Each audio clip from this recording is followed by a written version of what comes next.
Bike ambulance দাদা, যে bike ambulance দাদা মানুষের জীবন বাঁচিয়েছে, সেই বাইক অ্যাম্বুলেন্স দাদা আজকে অসুস্থ। ইয়েস, আমি গতকাল না পরশু দিনকে করিমুল হক দাদাকে ফোন করেছিলাম। ওনার ছেলে ফোনটা ধরেছিলেন। উনি বলছেন বাবা অসুস্থ, ঠিক আছে। আর উনি হসপিটালে ভর্তি, হৃদরোগে আক্রান্ত হয়েছেন। তো আমি জিজ্ঞেস করেছিলাম সেখানে যে দেবদাদা মানে খবর পেয়েছেন কিনা, দেবদাদা কোনো সাহায্য করছেন কিনা।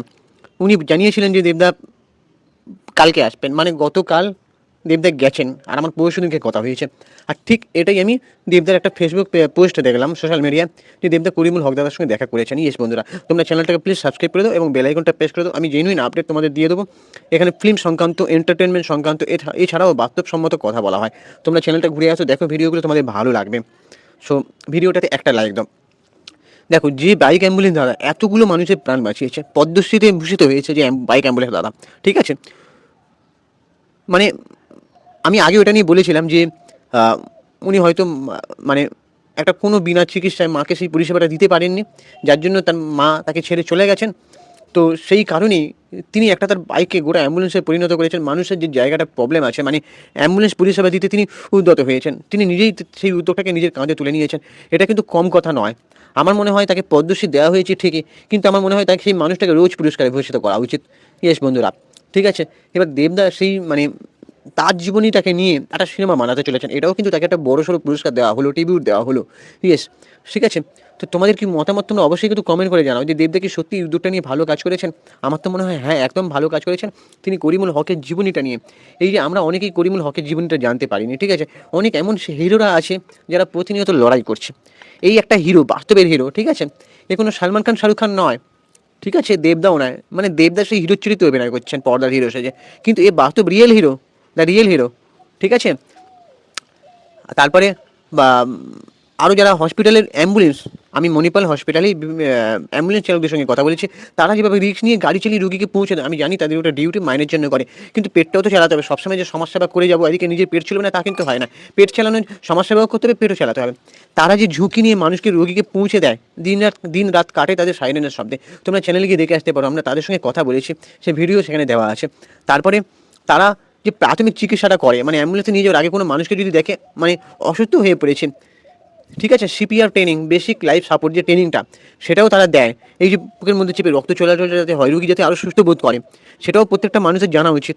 যারা অ্যাম্বুলেন্স চালাচ্ছে তাদেরও জানা উচিত। যারা অ্যাম্বুলেন্সে করে রুগীকে নিয়ে যাচ্ছে অক্সিজেন ধরে, তারাও একটা হিরো, তারাও এক একটা হিরো, ঠিক আছে। বাস্তব মানে লাইফ সাপোর্ট হিরো, ঠিক আছে। মানুষকে লাইফ সাপোর্ট সাপোর্ট দান করছে, ঠিক আছে। তো তার মধ্যে অন্যতম একজন হচ্ছে করিমুল হক দাদা, বিখ্যাত, ঠিক আছে। সে বহু মানুষের জীবন বাঁচিয়েছে, বহু মানুষের সংখ্যায় যদি বলি সেটা অনেকটাই, ঠিক আছে। তো সেই করিমুল হক মানে ওনাদের ওই গ্রামের দিকটা হয়তো অ্যাম্বুলেন্স পরিষেবাটা সেভাবে পাওয়া যায় না, সেই জন্য উনি নিজে উদ্যোগ নিয়ে সেই বাইকটাকে এমনভাবে বানিয়েছেন, জোড়া বাইক করে একটা মানে ছাউনি মতন সেট করে, তার মধ্যে সব ব্যবস্থা আছে, বেড মতন আছে, ঠিক আছে, রোগীকে নিয়ে যাওয়ার ব্যবস্থা। তিনি যেভাবে মাথায় বুদ্ধিটা নিয়ে যেভাবে মানে মানে এই উদ্যোগটা নিয়েছেন, এক কথায় স্যালুট জানাতে হয়। মানে আমি যত বলছি আমার ততই মনে হচ্ছে কম বলা হচ্ছে, আরও বেশি করে বলা উচিত, ঠিক আছে। তো সেই মানুষটা অসুস্থ, তিনি হৃদরোগে আক্রান্ত হয়েছেন। ভাবা যায় ওনাকে সেরে উঠতেই হবে, কারণ ওনার উপর আরও কিছু মানুষের জীবন নির্ভর করছে। মানে উনি না থাকলে একটা শূন্যতা তৈরি হবে। তিনি যে অঞ্চল থেকে মানুষের সেবা করছেন, প্রত্যেকটা অঞ্চল থেকেই, সেই সব মানুষরা তাকে মিস করবে কিছু হলে। এই যে অসুস্থতা হয়ে উনি কটা দিন বেড রেস্ট নিচ্ছিলেন, এতেই কিছু মানুষ মানে তাকে মিস করছে। আমিও মিস করছি যে একটা একটা মানুষ এরকম অসুস্থ বোধ করছেন, তার দ্রুত আরোগ্য কামনা, মানে দ্রুত সুস্থতা কামনা করি। এই যে দেবদা গিয়ে দেখা করতে গেছেন, এটা থেকে ভালো লাগলো। অনেকে লেখালেখি করছে যে একজন একটা ভিডিও দিয়েছে, দেখলাম যে দেবদা ব্যস্ততার মাঝে ওই মানুষটার সাথে দেখা করতে গেছেন, সেটা একটা ভালো দিক, ঠিক আছে। আমি খুব শীঘ্রই এই করিমুল হক দাদা মানে ইন্টারভিউ একটা ভিডিও তুলে ধরার চেষ্টা করব। ওনার বাড়িটা তো এখন অনেকটা দূরে, তাছাড়া উনি এখন অসুস্থ আছেন। আমি জানি না ওনার সাথে দেখা হবে কিনা। যদি না দেখা হয় তাহলে আমি একটা লাইভ ইন্টারভিউ নিয়ে আমি আসবো, ঠিক আছে। মানে লাইভ স্ট্রিম ইন্টারভিউ নিয়ে আমি আসবো। আমি খুব তাড়াতাড়ি ওনার সাথে যোগাযোগ করবো। উনি যদি 2 মিনিট বা 3টে মিনিটের সময় দেন, সেটা আমার কাছে বেস্ট সেরা অ্যাচিভমেন্ট বলে মনে হবে। কারণ এই মানুষটার সাথে কথা বলা মানে একটা পুরস্কার, আমার নিজের জুটে যাওয়া পুরস্কার। তার কাছে শুনবো তিনি কীভাবে এই উদ্যোগটা নিয়েছিলেন, আমি তার মুখে শুনতে চাই যে তিনি অ্যাকচুয়ালি এই উদ্যোগটা কেন নিলেন, ঠিক আছে। তারপরে আজকে তিনি কতগুলো মানুষের সেবা করে চলেছেন, তারপরে এখন তিনি কেমন আছেন সেটাও আমি ভালো করে জানতে চাই। এই যে দেবদা এই উদ্যোগটা নিয়েছেন, এটাতে তিনি কতটা খুশি। তারপরে আরেকটা কথা আমি ওনার কাছে জিজ্ঞেস করব, যে একটা রাইটার আছেন, উনি অ্যাকচুয়ালি আমার নামটা মনে পড়ছে না, আমার ফেসবুকেই সোশ্যাল মিডিয়ায় আমার ওনার সাথে কথা হচ্ছিল। ওনার টাইটেলটা ঝা, ঠিক আছে? তো উনি মনে হয় কোচবিহারে থাকেন। উনি গল্পটা মানে করিমুল হক ওনার একটা বায়োপিক তিনি লিখেছিলেন। তিনি একটা আফসোস নিয়ে মিডিয়ার সামনে বলছিলেন যে পোস্টারে আমার নামটা রাইটার হিসেবে দেওয়া হয়নি, ঠিক আছে?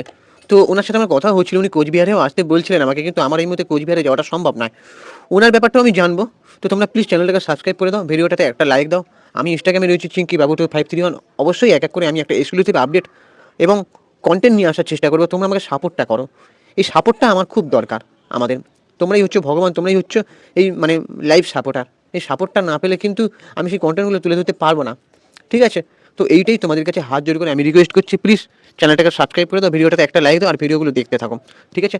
আর এই ভিডিওর মাধ্যমে করিমুল হক দাদার দ্রুত সুস্থতা কামনা করি। দেবদা নিজেও তার পোস্ট করে লিখেছেন যে করিমুল হক দাদা দ্য রিয়েল অ্যাম্বুলেন্স বাইক দাদা হিরো, এরকম একটা দেবদা লিখেছেন। বেশ ভালো লাগছে। আপনি ভালো থাকুন, সুস্থ থাকুন করিমুল হক দাদা, বাইক অ্যাম্বুলেন্স দাদা দ্য রিয়েল হিরো। উনি এখন ভালো আছেন, বুকে প্রেস মেকার বসেছে, এখন অনেকটাই সুস্থ আছেন। আরও অনেক কটা দিন রেস্টে থাকতে হবে, তবে ওনার পুরোপুরি সুস্থ হবেন, ঠিক আছে? যাই হোক, করিমুল হক দাদার সুস্থতা কামনা করি।